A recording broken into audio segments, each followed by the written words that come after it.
back to the Mishnah, to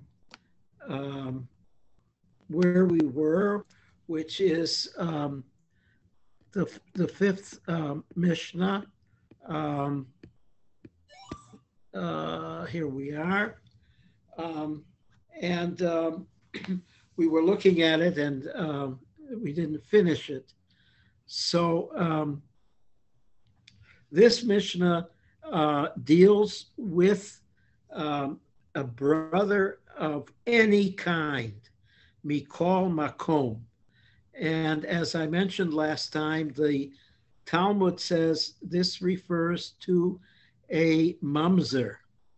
In other words, the husband had an extramarital affair and fathered a son,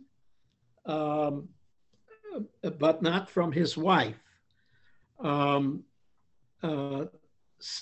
Such a son, that is the mamzer, creates a levirate bond, causing, in other words, if he has a brother, then, and his father dies, his brother is required to perform levirate marriage to the widow of his father, even though it was a forbidden relationship. The mamzer is a product of an extramarital affair. And if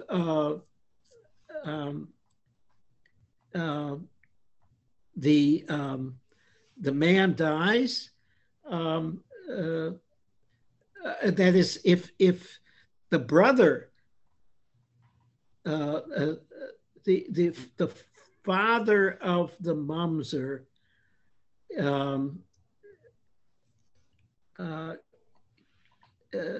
that brother creates a levirate bond. This is this word zokek. Zokek, I mentioned, is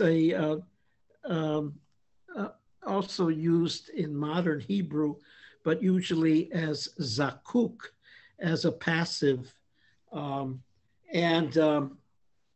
So the mamzer is considered his son, and he is his brother of the, obviously it's a half brother, but it's for all respects, lechol davar, except chutz mimi sheyesh lo min hashivcha umin hanochrit.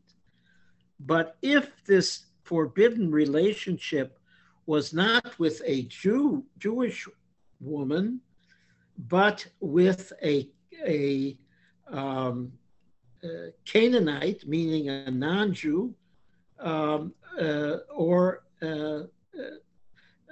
shivcha is literally a maidservant, but it means a non-Jewish maidservant, or from a Gentile woman, this doesn't count, because such a son would not be considered Jewish, because the mother was not Jewish. Then the Mishnah continues. Similarly, mi sheyesh lo ben, anyone who has a child, mikol makom. Again, the same mikol makom. The first one is a brother, mikol makom, a brother who is a mamzer, and now a son who is a mamzer, poter eshet aviv min hayibum. That is, he is considered his child, even though the child was born to another mother, not the one that that is his wife, that is considered his wife. And that child exempts his father's wife from levirate marriage. In other words, if the father dies, he's not considered a childless father, and therefore the brother-in-law of that deceased man need not marry the widow because he had a son, even though it was not from his wife. And then the Mishnah continues to talk about something not about Yibum, but Chayav al kol makato va'al kilulato. That child is liable, that is, that mamzer child is liable for all of the things that a legitimate son is liable for, meaning that if he strikes his father or he curses his father, the punishment is death. And then it says, Uvenohu lechol davar. He is his son in all respects. But again, the exception is unless the mother was not Jewish. If the mother was a Canaanite maidservant or a Gentile woman, then he is not considered a son. So it's a very interesting position. We talked last time about the situation of a mamzer. I did do some a little research, finding out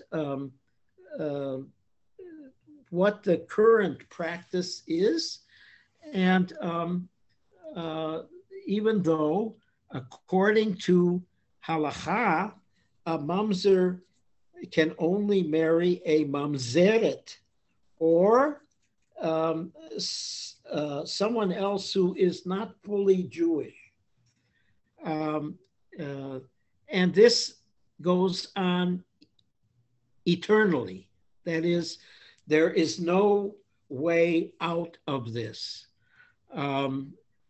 The individual and all of that individual's descendants stay in that condition. The conservative movement and many even more traditional kind of find ways around this.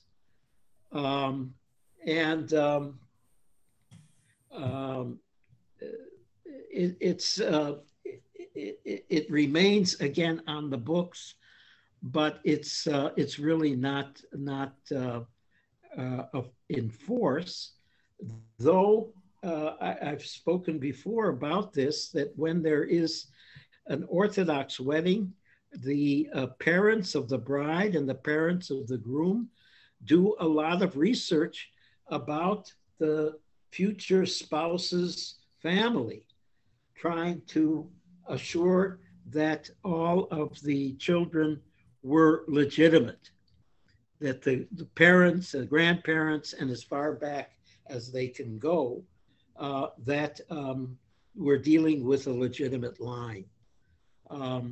And there are lots of stories of unfortunate discoveries, but again, the tendency today is to find ways out of this and not to enforce it. Elliot, had question? Yeah, Rabbi, just as you're speaking about this, I recall our wedding. We had a very Orthodox wedding up in Toronto, and the rabbi interviewed me and my wife, and he was concerned that he said actually he was not concerned as to whether her father was Jewish. He said her father could have been the Pope as long as the mother was Jewish. That's okay. And I remember those were his words, and he meant it. The father could have been the Pope. It's just the mother's line is important. Yes, that is correct. But the issue that we're talking that I'm addressing here is not the identity of the father. It was the woman who is the mother legitimately married to the father, 11:15, to the father. Because the problem is not the husband. The husband can have more than one wife. It is the wife. The wife has only one husband. And to be sure that the child was a child of that mother when she was married to that man. One of the big issues that we're dealing with is a divorce. That is, if the couple is married and doesn't get a divorce, and the woman marries another man without getting a get from the first husband, that's adultery. That's the result of that. If she has a child with that second man, that child is a mamzer, because the marriage with the first husband is still valid, is still, until you get deliver the get, she's still married to that first husband.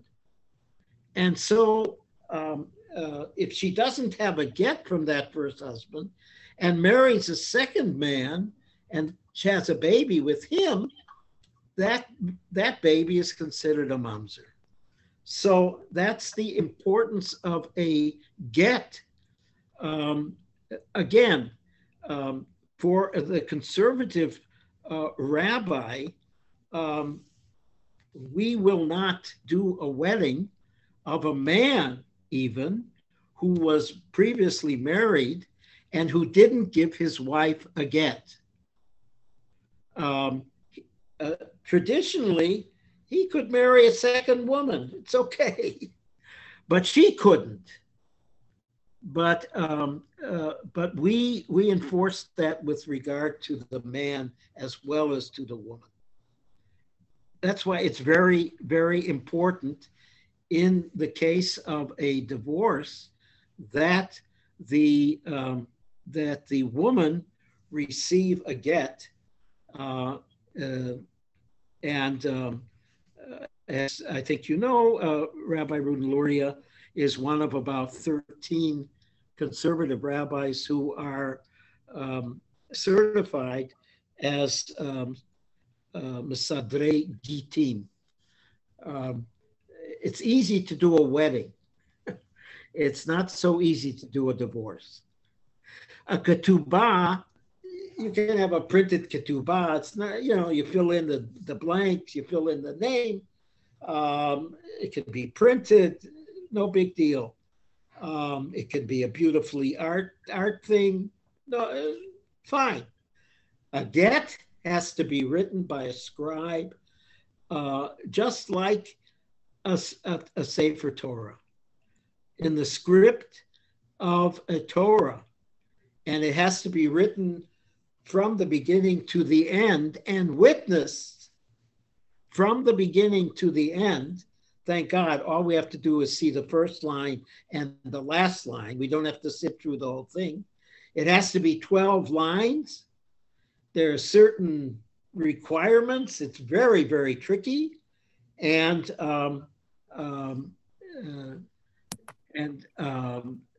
the witnesses have a formula to say before they sign it and after they sign it. It's really, really very, very strict. And the conservative movement follows the halachic requirements to a T. We follow exactly what has to be done. Interestingly, I found out when I left Hillel and served for a brief time a congregation in Mentor, Reform congregation, a woman approached me and said, I want to get a divorce from my husband. I want a Reform divorce. Interesting, the Reform movement has such a thing. It's not a get. It's not written by a scribe. And but there is in the Reform movement a ceremony of a Jewish divorce that has been instituted. It's relatively recent to kind of end the relationship in a similar way to its beginning. But the document is like the Ketubah. It's not like a traditional get. I wonder, in counseling a couple about to be married, if the rabbi ought to go into a lot of these details to let the couple know what might occur, or it could discourage them for getting married. Hopefully, not to put a damper on the supposed love if they love each other, but there's so much involved. I wonder, typically, what do you feel the rabbi's charge is in terms of counseling a couple? Should he even talk about divorce at a time when a couple might go to a rabbi wanting to get married? You are familiar, I'm sure, with the problem which in Hebrew is known as an aguna, a woman who is tied to her husband and has not gotten it yet. That gives the man some power in case there's some kind of disagreement. I guess, hate to say it, financial. So the man does have extra power. I don't know if I'm opposed to that or not. Well, there are all kinds of issues, but oftentimes, especially in war, where men are fighting and lost, and nobody witnesses whether what happened to that man, whether he was killed or captured or what. If he's married, that woman needs a get if we can't prove that the man was killed. And she then becomes an aguna. Or, oftentimes, as you were referring to, there is a conflict. The bride and the groom are, if it's a contested divorce and there's a lot of anger and pain, then the man can say, okay, I'll give you a get, but I want this and this and this in order for you to get a get. And the woman says, no, that's not fair. Let's, and then there's a negotiation and so forth and so on. So what was done a number of years ago, about, 50, 60 years ago, Professor Saul Lieberman, the dean of the rabbinical school, devised a clause to be added to the Ketubah that basically says, in the event of a civil divorce, the couple agrees to go to the court at the seminary to solve any problems. This was a way of avoiding, of preventing a man from refusing to give her wife a get. It's called the Lieberman Clause, and many conservative rabbis used this and added it to the Ketubah, and indeed talked about it to the couple, and explicitly said that this is in the Ketubah, and let them know that in the case of a divorce, this was there. There are other ways of handling it, like prenup agreements, but it's an issue that Jewish law really favors the husband. Only the husband can institute a get. If the husband refuses, the wife is tied and cannot remarry.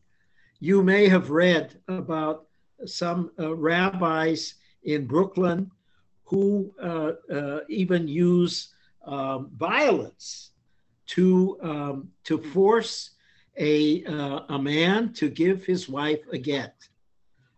This becomes an issue in Israel. There are men who are in prison for 10 and more years because the rabbinate can use, in certain cases, the civil court, and that's in Israel, not here. But in Israel, if a man refuses to give his wife a get, the Beit Din can sentence him to a prison term. And I don't know how many are in prison now, but last time I checked, which was many years ago, there were a number of men who preferred to be in prison rather than to give their wife a get. So this becomes a major issue. And one of the positive developments is the number of Orthodox women who are now qualified to represent women before the rabbinic courts in cases of divorce. Up until fairly recently, this was all men. And if a woman was being hounded by her husband, she had to have a man represent her.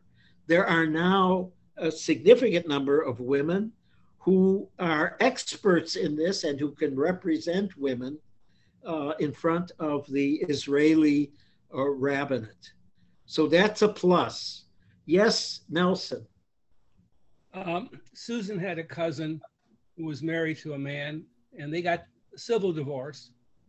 And then later, he apparently became a Lubavitcher. Right. One day, 3 rabbis, a Bet Din, showed up at her doorstep saying that they wanted to write a get, and she could ask for anything she wanted to receive. And she said, no, it's all right.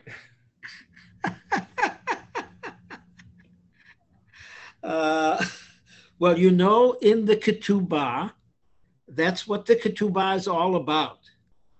The Ketubah is a contract in which the groom sets a price.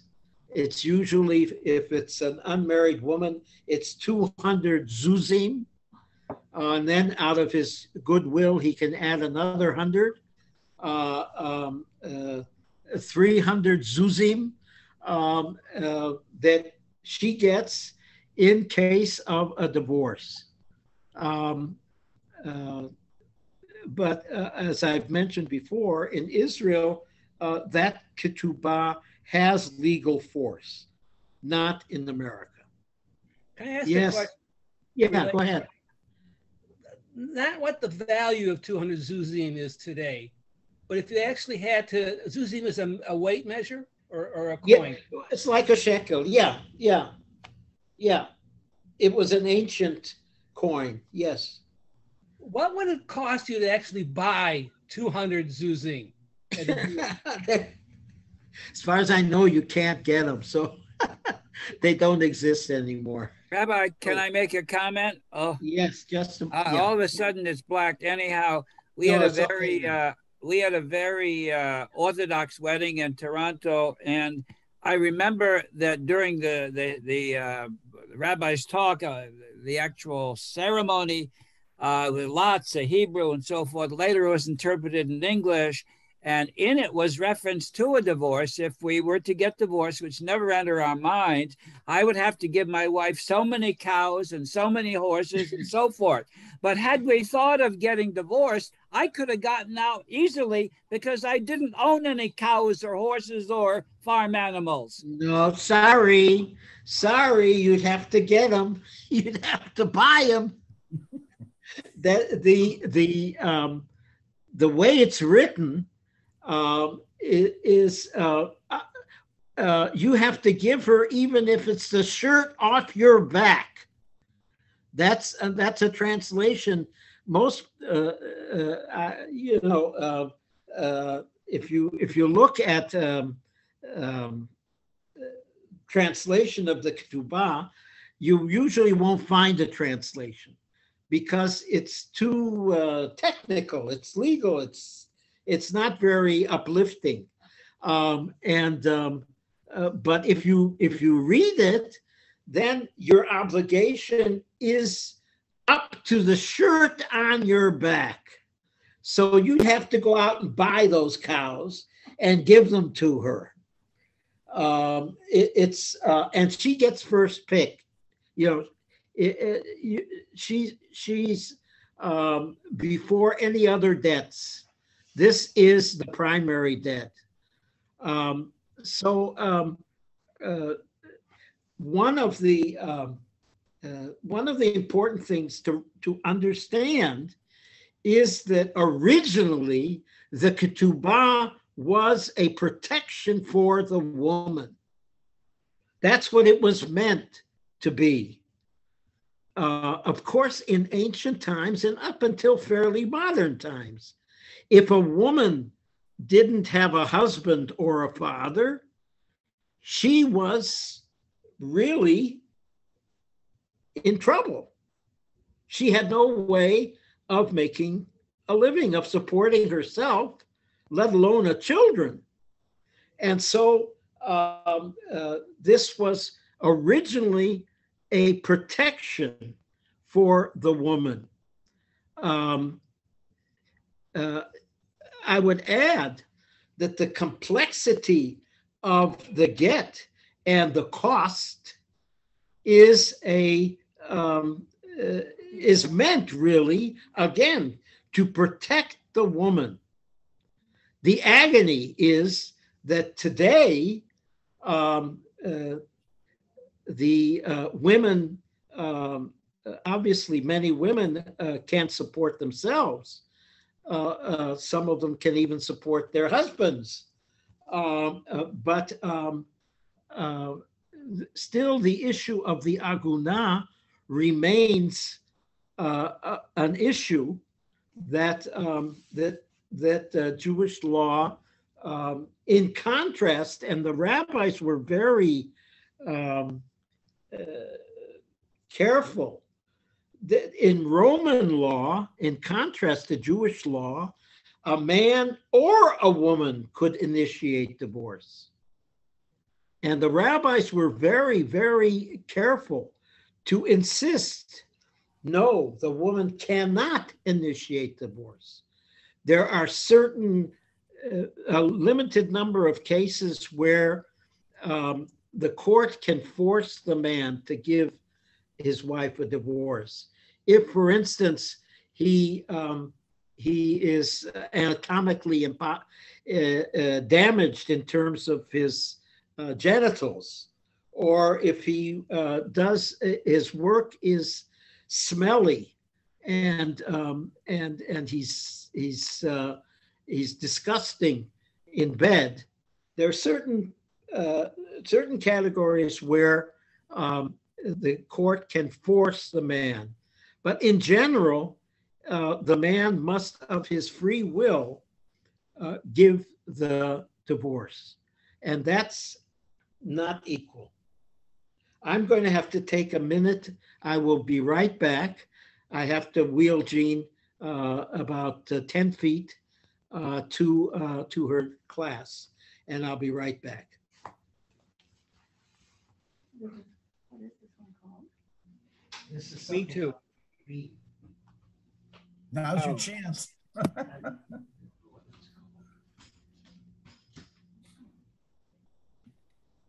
If people knew about all of these details, it might discourage them from getting married. Our Orthodox son has a prenup, which was Yes. discussed with him at the time of his engagement. Wonder if that's an innovation, something new. Well, Rabbi Weiss said it's never been tested in court, where they went to a court with a prenup that the court forced a get. That's what Rabbi Weiss has said. However,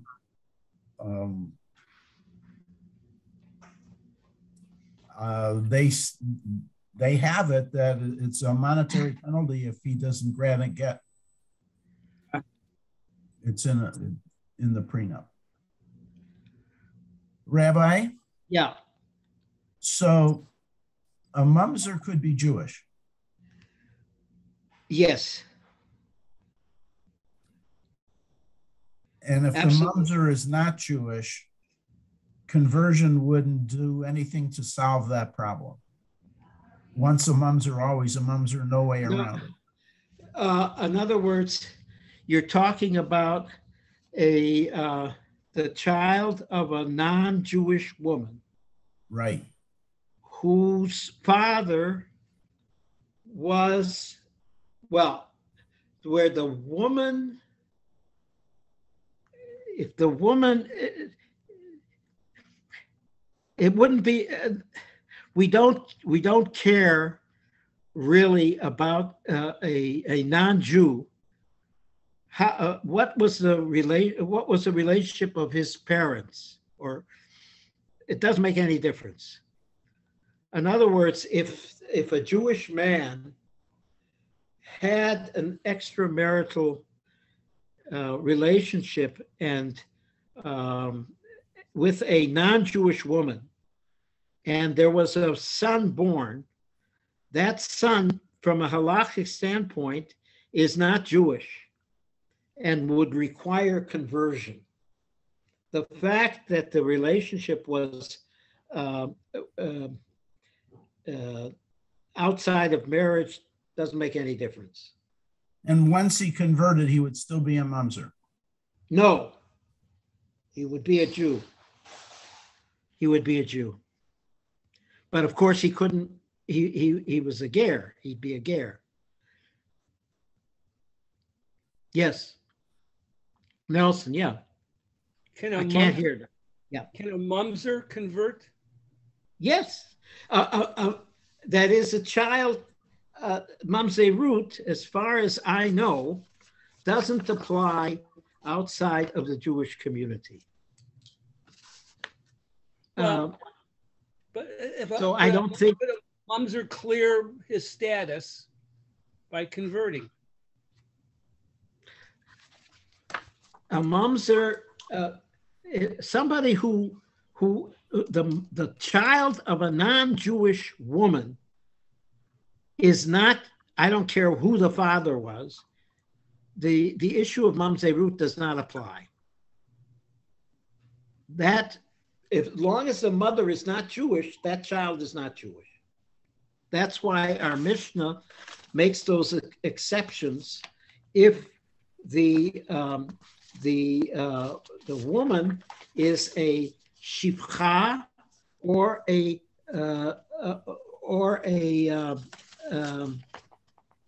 nochrit. Nochrit means somebody who isn't Jewish.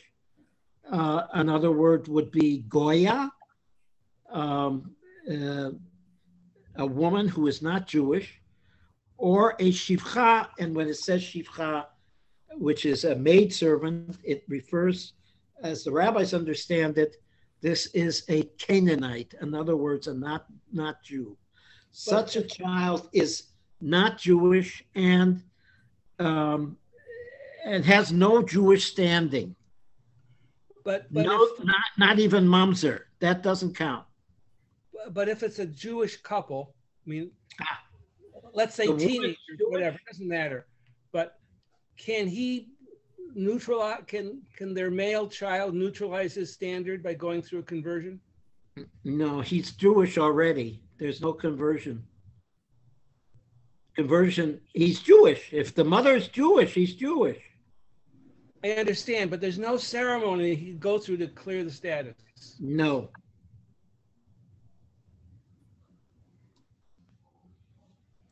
You know the joke? I think I've told you the joke. In Eastern Europe, the rabbi says to the couple, the woman has a relationship outside of marriage, and he's very upset. He tells them, your child is a mamzer and can only marry a woman who is a mamzeret, and this would go on, and their children will be mamzer. So the man says, Rabbi, can't you do anything to change this, to fix this?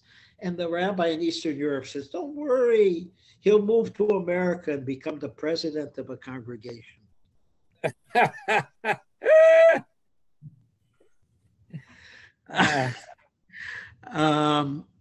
That's supposedly a joke. Okay, the next Mishnah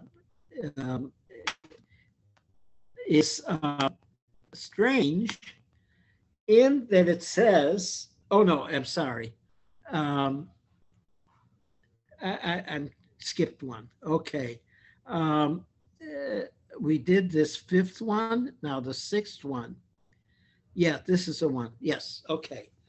A case of someone who kidesh achat mishtei achayot, who betrothed, it says, kidesh. This is kiddushin. And he betrothed one of two sisters, but he doesn't know which of them he betrothed. So that both then are forbidden to him because they're sisters. He doesn't know which one. He gives a bill of divorce to both of them, who notain get lazo veget lazo. He gives a get to this one and a get to that one due to the uncertainty. Now, this is very odd. And so how could this happen that you are betrothing a woman who has a sister and you don't know which one? And so Steinsaltz explains there are several possible ways in which this could happen. For example, he might have betrothed one sister prior to some tumultuous event, after which he didn't remember which of them he betrothed. Others offer conflicting opinions, such as an occurrence is recorded as having taken place and brought before the Geonim, those who followed the Talmud in Babylonia, for a decision. If the Mishnah is referring to a case where the husband never knew to which sister he was betrothed, it must be a case where the two sisters appointed an emissary to accept their betrothals for them, and though the man intended to betroth one of them, he did not explicitly designate which one of them. I still find it a bit, shall I say, out of the realm of normal consideration. But in any case, this is what the Mishnah says. He betroths, notice the language, kidesh. It doesn't say he married them, but we've talked about this before, that betrothal is enough to form the relationship. And if a woman has sex with another man, even though they've never finished the process, you remember that we've talked about this before, that betrothal in Mishnaic times took place a year before the couple lived together. The kiddushin was done, and the husband went back to live with his parents, and the wife went back to live with her parents.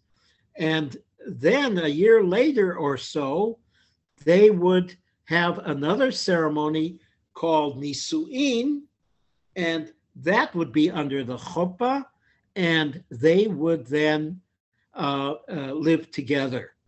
But if in that year between the betrothal and the wedding itself, the woman had sex with another man, that was adultery. And so that's why the rabbis decided no waiting between Erusin and Kiddushin. That's why we have 2 cups of wine under the chuppah, 2 ceremonies. The first one is very brief. The second one has 7 brachot, the Sheva brachot. In between, the rabbi usually reads the Ketubah and maybe says some words to the couple, and we do it all Erusin or called also Kiddushin, the first ceremony, and Nisu'in, the second ceremony, all at once. Rabbi, did you clarify what took place during the engagement period? You say that was a year. What actually occurred, and where did the couple live, etc.? What went on? The couple lived with their family at home, but they marriage in many cases apparently took place prior to puberty. So the couple was the parents of the bride and the parents of the groom agreed that their children would marry, and there was a ceremony where the boy put a ring on the girl's finger and said the proper thing, and there was a celebration, but that was only Erusin.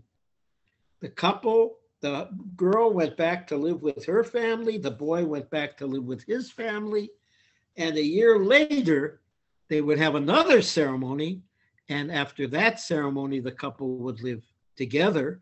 And obviously, the assumption is that puberty would take place during that year. So they, the practice obviously was done very early on in the couple's life.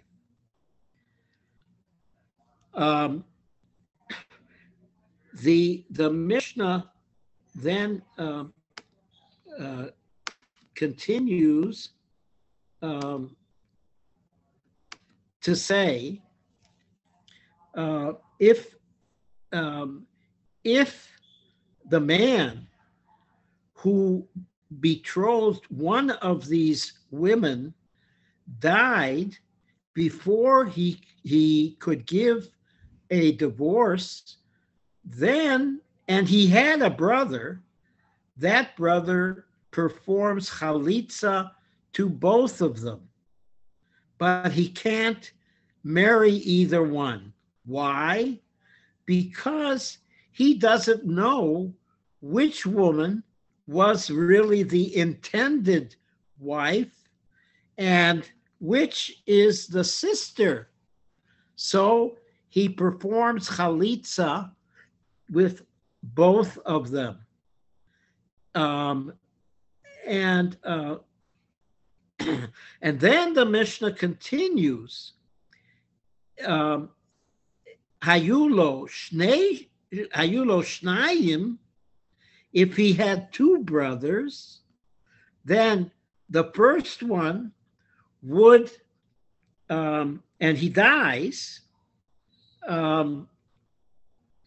if they're two brothers, married the two sisters. Oh, no, excuse me. If the man who betrothed one of these women had two brothers, then the first one performs chalitza with one of the sisters. But now the second one, he can marry as a brother-in-law, since there was no child born from his brother's marriage, and he has chalitza with the first one. He can then marry, if he wants to, the second one. If the two brothers, so why? Because once the chalitza is done, then we can exclude that first sister, and he either can perform chalitza with the second sister, or he can marry the second sister. Then the Mishnah concludes, if the two brothers,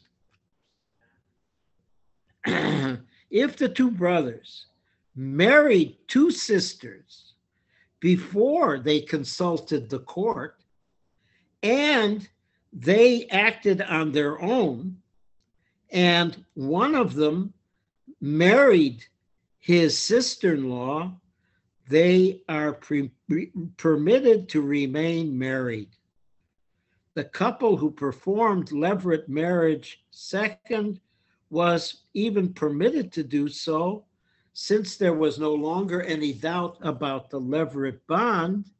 That's with if they listened. If they didn't, kadmu v'chansu, before they talked to the Beit Din, one of them married one of the sisters. We don't force them to divorce. Again, this seems a bit far-fetched, but apparently such things did happen. One of the, I think we've talked about this, it was quite common. People didn't move around. Obviously, there were no J-dates and other ways of finding your bashert. There wasn't much traveling going on. Families and clans were living in close proximity, and so there was a limited number of people, and so apparently there was a lot of family intermarriage going on. I mentioned that my mother's parents, my grandparents, were first cousins, and I know a great uncle of mine married his niece. So those things did take place apparently fairly commonly. Okay, we can go on, can we, to the next Mishnah. This gets even more complicated. Rabbi? Yes. There is a situation that the movies, television likes to exploit, where you have twin girls who people can't tell them apart, and they like to pretend they're each other. Yeah. So I can imagine if that's really a situation, one might get betrothed, and the groom wouldn't know which one he betrothed. Right. With twins, that would certainly work. And we know also, of course, from the Bible with Jacob and Leah and Rachel, that he thought he was marrying Rachel, and he wakes up in the morning and it's Leah.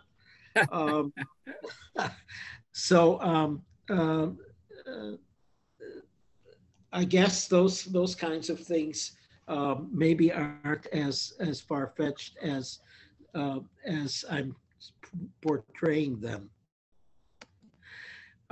It gets now more complicated with the next Mishnah, where it goes in the case of two men who are not related, but the two men marry two sisters. One of them, Ze Eino Yodea Ezo Kidesh. This one doesn't know which sister he betrothed. V'ze Eino Yodea Ezo Kidesh. And the other guy doesn't know either. So what happens then? Ze noten shnei gitin, v'ze noten shnei gitin. Each of the men give to the sisters, to both of the sisters, a get. Why? Because they don't know who they betrothed. They don't want to marry. They have to give each of them a get.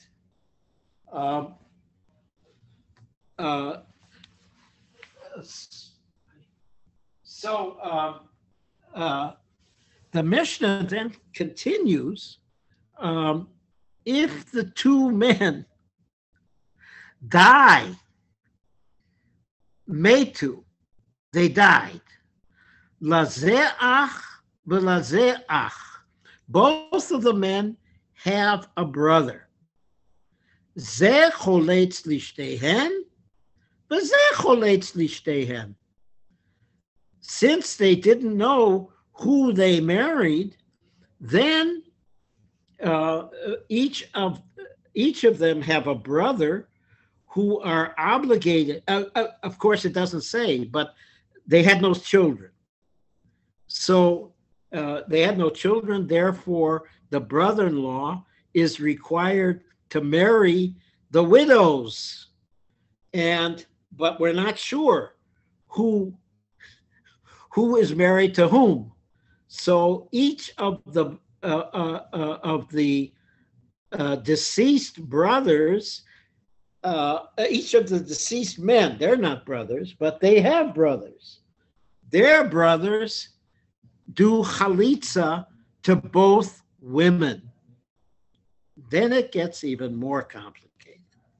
One of the brothers has one brother, and the other man has two brothers. So the one who has one brother does chalitza for both of them, and the one that has two brothers, one of the brothers perform chalitza, and the other one can do levirate marriage with the widow. Let me look at the Hebrew. Lazeh shnayim, v'lazeh shnayim. Each of the brothers have two brothers. One of the brothers does chalitza to one of the women. His brother also does chalitza to one of the women, and then achiv shel ze meyabem chalutzato shel ze, ve'achiv shel ze meyabem chalutzato shel ze. So if this one had two brothers, that one had two brothers, The brother of this one performs chalitza with one sister. The brother of that one performs chalitza with one sister.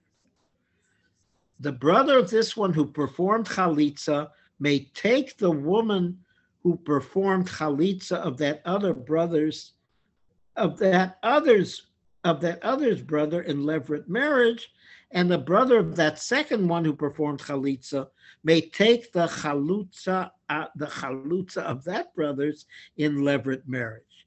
So what they're now we're getting all complicated in this. We'll come back to this because it sounds very complicated, but I think it really isn't. But we'll come back to this next week, Im Yirtzeh Hashem. This stuff is known. Yevamot is known for its complexity, and I still feel it's a little bit unreal. But I also admit the fact that relationships in the ancient world were much closer, and families were much closer involved than they are today. Okay. Rabbi, what about the impact? Let's say if a man could marry two sisters, gets divorced from one and marries the other, what about the relationship between the two sisters? There's no reference to the impact, the psychological impact of that sort of thing.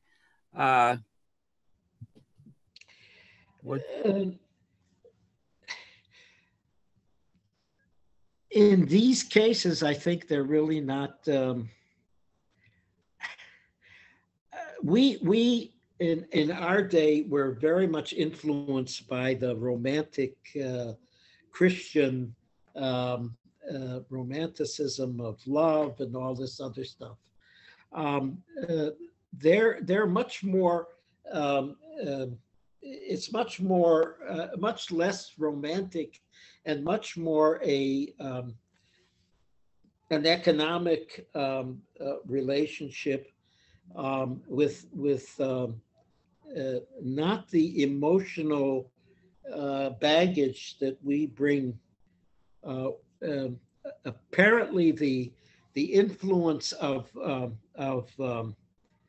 knighthood and all this romantic stuff in Middle Ages in Europe, which we are products of, didn't exist then.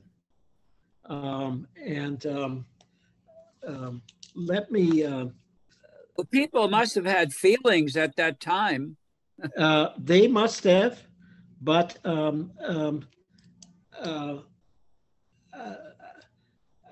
not so sure. Let me bring some. Let me do a little research and bring some. See if I can find some light to bring to that. I think it's a very good question, but I suspect that with more women scholars doing this stuff, some of them, if they haven't yet, they will be examining such issues. But let me do a little research and see if I can't find something. Excellent question. By the way, about your joke about somebody becoming president of a congregation to fix what wasn't right, I look at that very seriously, because it seems to me the president and the rabbi and the clergy are symbol, and the cantor or cantorette or cantoress, pardon the pun, these are symbols of what the congregation represents. And I think there's a lot to that. And does the congregation have standards? And what are those standards? What do they expect of the decor, the garments, and behavior of the clergy? I think those are very important questions. Yeah, but I think what the joke means is it's kind of looking down on from Eastern Europe and the attitude that they had towards those who came to America, and the reputation that, at least among rabbis, presidents of congregations have is not very good. Isn't there a letter to Sigmund Thorsten from his father or something when they came to America about? Oh, you're talking about the Clevelanders, the ones, Yeah. Yes. And what are you referring to in that letter? That they wouldn't lose their Jewishness, I believe is what is in the content of that letter, which is the same attitude as that joke. Is that when you went off to America, you were going someplace that was more open and less restricted and not covered by the traditions of Europe. Absolutely.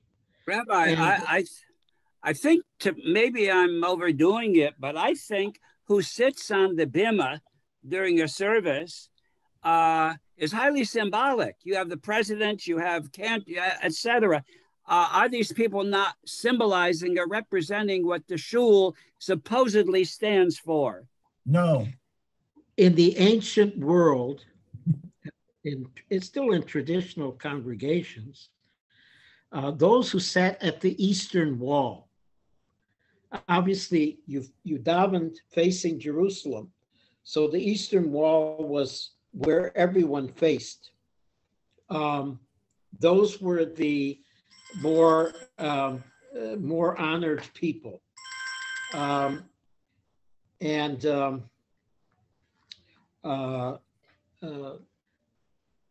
don't know that it's the congregation stands for, but those are the leaders, those to whom people look for guidance, and they're to be the models, certainly so. One of the things that has happened, and we see that in congregations here, in conservative and reform congregations, the architecture is really Christian architecture. It's not the traditional Jewish architecture. The rabbi and the cantor do not face the congregation. They face Jerusalem. The person davening faces Jerusalem and is not risen like on a stage, but is down below. Mima'amakim karaticha. You are down low to call out to God. And so they're not facing the congregation and leading the congregation. They are facing Jerusalem. Yes, they're leading, but everybody's kind of on their own. They're more or less keeping things going, but everybody's davening for themselves, including the rabbi and the cantor.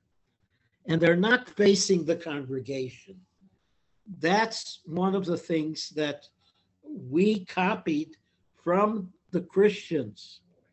If you go to a mosque is the leader, the imam, or whoever's leading the service is facing Mecca at the front, and everybody else is facing in the same direction. Nobody is facing away from there. That's Christian.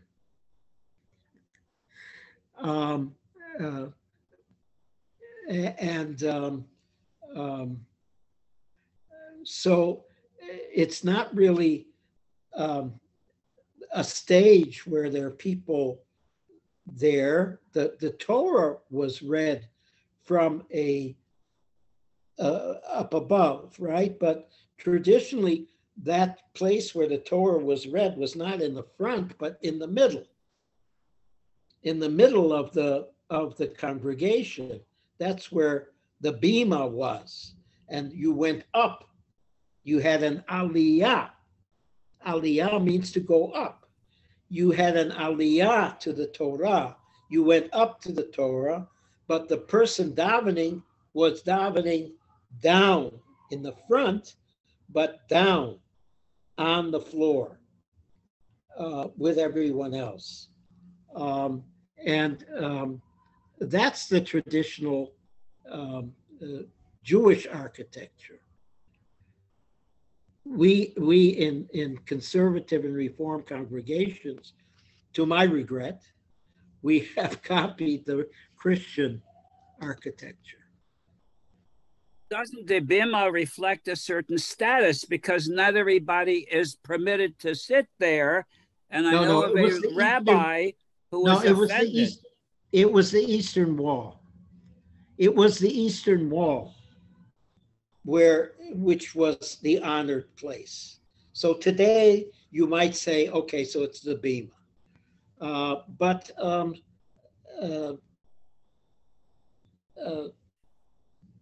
I would, I think it's, at least at B'nai Yeshurun, a member of the board gets the honor of sitting on the pulpit, and they just take turns. So that I wouldn't say that that's necessarily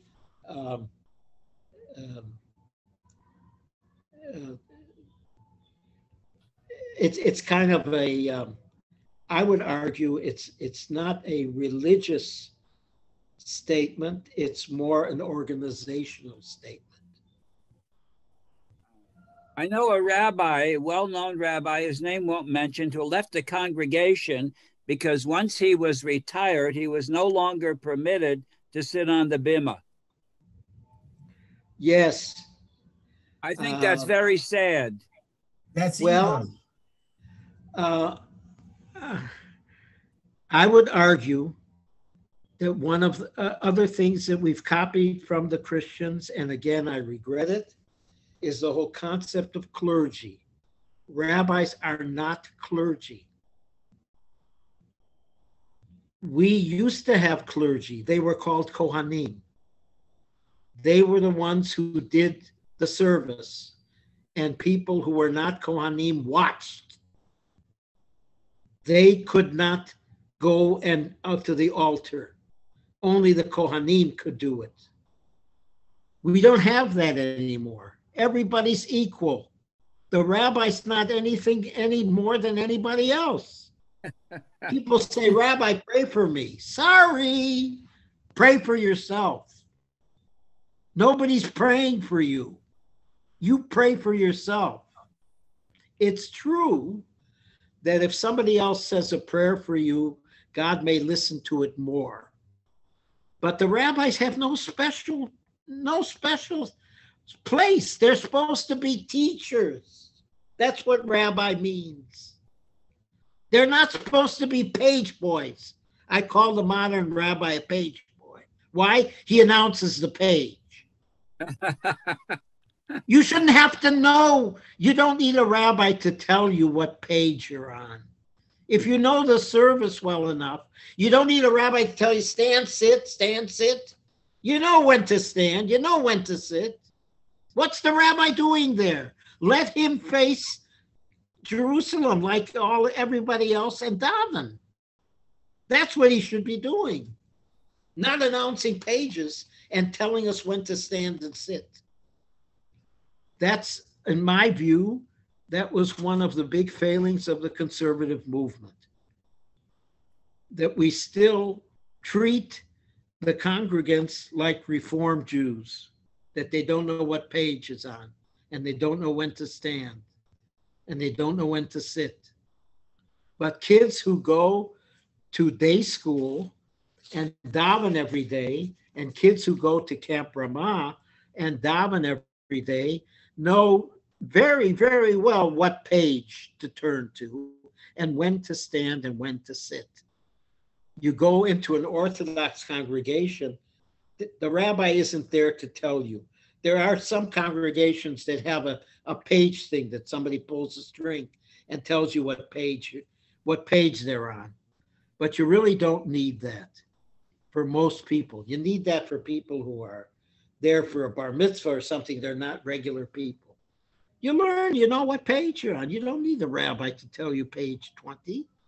We start the service on page 20. Please stand, please sit, please stand. What's the rabbi doing there? Again, we copied the Christians. In my view, it didn't help us. So a rabbi is supposed to be a teacher and a judge.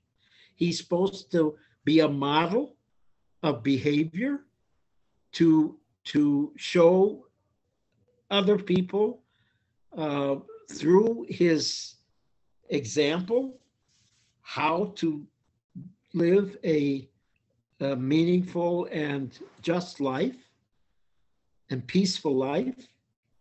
But his role, you don't need a rabbi for a bris, you don't need a rabbi for a marriage, you don't need a rabbi for a funeral. What do you need a rabbi for? To teach you. You can start the service without the rabbi. You need 10, that's all. One of whom knows what page to start on. That's all you need for a service. We don't need a rabbi.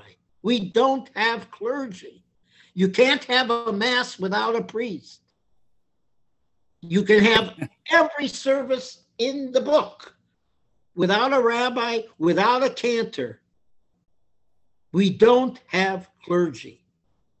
Rabbi, what you're saying speaks for the importance of humility, and you are guilty of being very humble. I commend you for that. Now, I wonder, are there any references in the holy text to what is proper clothing, what is proper adornment for a shul service? Because I see there are some variations there. I'm talking maybe more so for women than men. I don't know. Well, we do have in our tradition a very strong concern for tzniut, for modesty. And in my view, it's a little sexist that women are, because these laws are made by men, and the perception is that men are very weak, and women are very seductive, and so they have to be very modest, covering their hair and covering their body. God forbid you should see an ankle. Today you see more than an ankle, unfortunately. There is, I think I know what you're talking about, and I agree with you. That I think, especially on Shabbat and holidays, we should mark them by in every way we can, which include our physical presentation. Anyhow, we'll see you next week, God willing. Good class. Stay well, stay cool. Good to see you all.